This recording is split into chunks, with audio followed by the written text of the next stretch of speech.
1045 The Team, 1045theteam.com. Brady and Guys in for Levac, and on the phone right now, Ryan Edwards, radio host, 1043 The Fan in Denver. And Ryan, Peyton Manning's retirement speech, it was emotional, it was heartfelt. What was your raw reaction to it?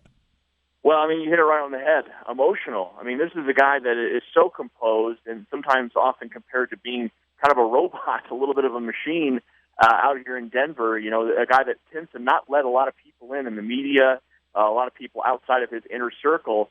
And that's not what we saw yesterday. You know, we saw a guy that was willing to sort of go there and be, you know, raw in front of everybody. And it was funny because I was hosting with Brandon Stokely yesterday, one of his good friends and former teammates. And you know, he was of the mindset, like, this is who Peyton is.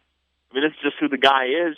But again, you know, the caller's reaction, listener reaction that we were getting was just people were really impressed with just how, you know, open he was about things and the stories. And of course, you know, he'd throw some humor in there. That's just sort of what he is. But yeah, I mean, Peyton Manning was amazing yesterday, and it really was a little unexpected, at least for me. I'm burnt out on the what is Peyton's legacy, where does he stand in history. I'm burnt out on all those topics. I want to know from you, on the football field, what impact does his retirement have on the Denver Broncos specifically? Well, I mean, it sort of depends. It's a great question because, you know, right now it depends on what happens at the quarterback position because Brock Osweiler is going to have a couple of teams to choose between, the Broncos and the Texans, it looks like. But as far as what he brought to the team, I mean, look, the leadership stuff is obvious.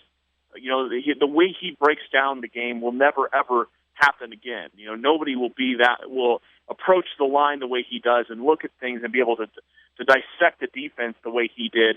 Even with Brock Osweiler sitting under him for 4 years, I mean, you saw even in the limited snaps that he got, he's not Peyton Manning. And in the way he is more of a one-read, half the field kind of guy anyways. But Peyton Manning, you know, was different. He's always been different, and there's never going to be another one like him. You know, for the Broncos, I think this last year you saw the transition taking place. It's a new offense. It's not Peyton Manning's offense, and you know, you saw him struggling with that fact. So I guess for the Broncos going forward, it's not going to change too much. But again, whoever ends up being the quarterback, you know, and that's a big question mark at this moment. That could be the bigger impact, but not so much Peyton Manning because his impact as far as the overall offensive scheme wasn't that much this year. Despite the video that came to surface yesterday, is signing Brock Osweiler the number one priority for the Broncos this offseason? No question about it. No question about it. I mean, it was Von Miller first, and that was, you know, getting the franchise tag or trying to get a deal done. I think they're actually pretty close, more or less. I think that it won't last until July 15th. You know, when the deadline is for basically the tags to take effect when they have to sign it. And I think they'll get something done well before that. But, yes, Brock Osweiler is absolutely the number one priority. And, you know, it's differing opinions on Brock, right? I mean, you know, you see the limited game sample and you think to yourself, man, this guy could be good or he could be just so average in the league. But you look at what the NFL is right now, there's a lot of mediocrity at the quarterback position. But the one thing the Broncos don't want to do is they don't want to go into the season not knowing what they have at that position. And if they lose out on Brock Osweiler, wow. I mean, you've seen what the quarterback market is right now in free agency. If they do lose out on Brock Osweiler, I could see them taking a run at a Ryan Fitzpatrick, maybe taking a run at an RG3, seeing kicking the tires on a trade for Colin Kaepernick. Those are all in play. It also means they may draft a quarterback higher this year. Trevor Siemian, who is the third-string quarterback this year, he was on the active roster all year long because they were afraid they'd lose him.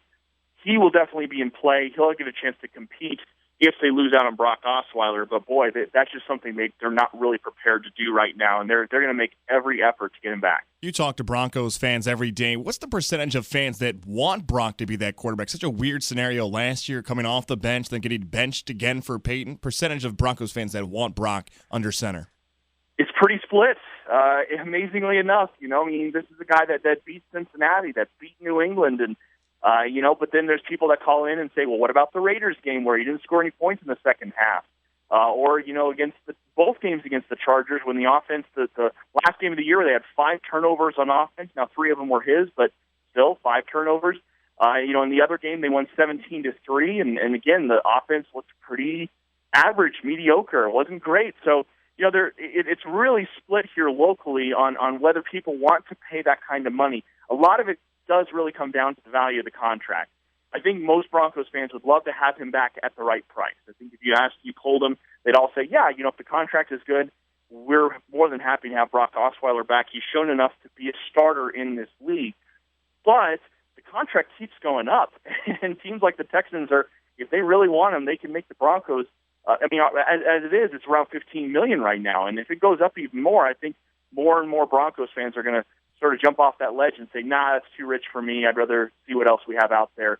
So it's split, but more along the lines of the contract. Ryan Edwards, host in Denver, 104.3 The Fan, with us, 104.5theteam.com. Here, Brady and Gaz in for Levac today. And Ryan, it seems like every year post-Super Bowl, there's a guy whose star just goes to the next level, and that appears to be Von Miller out in Denver. And he's doing a lot of talk show appearances and doing a lot of talking in general. He says he thinks Johnny Manziel could end up in Denver. That can't happen, right? I don't think so. I think if you want to look to what the media circus that happened with Tim Tebow, John Elway wanted to move on from him as soon as possible. I mean, it helped that he was able to move on from him to Peyton Manning, but that was going to happen no matter what. John Elway did not want to continue that circus, and so I think if you needed an example of why Johnny Manziel will not be the quarterback here, you want to talk about the possibilities, and I just listed a bunch of quarterbacks. That guy is like number 85 on that list. I mean, there's just no way John Elway will bring in another mobile quarterback, a guy with off-field issues, a guy that's a little bit of a diva. He's got a lot of learning experience to do it, and he can maybe do that as a backup somewhere, and even that is such a huge question mark for him. No, John Elway won't do it, and it's, like I said, the reason is specifically just a few years ago we had the media circus that was Tim Tebow, and he was ready to get out from that as soon as possible.